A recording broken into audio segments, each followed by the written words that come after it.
Why don't we go next to Tua from Milwaukee? Tua, welcome back to the David Pakman Show. You've been on before, right? Yes, I have. How you doing, David? Doing well. Okay, so I get right to the question.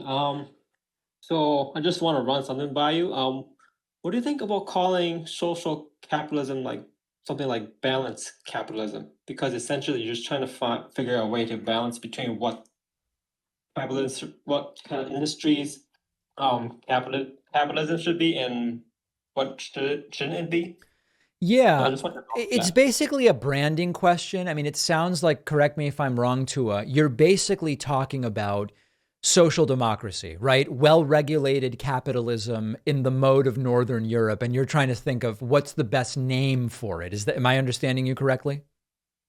Yeah, just because the right has kind of given socialism such a negative connotation, so I just thought Yeah. about maybe the last should rebrand. I mean, I do think that it is useful when right wingers say, oh, social democracy, you're talking about communism. And then we can go, no, no, no, no. We're talking about compassionate capitalism. We're talking about, um, uh, I don't know, inclusive capitalism or whatever. I think that there is something to workshopping some name.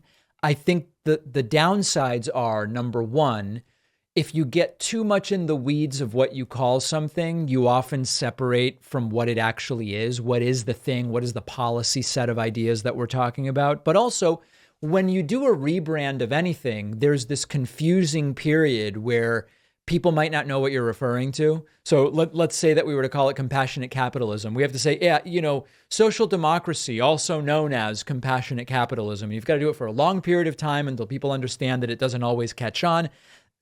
I think the branding question is a good one, but it's not the only question. And I think selecting good candidates who can clearly express their policy platform and that it is a version of capitalism, it's well regulated capitalism. That's the most important thing. Good candidates who can explain policy. Okay, sounds good. Thank you, David. All right, Tua from Milwaukee. Great to hear from you.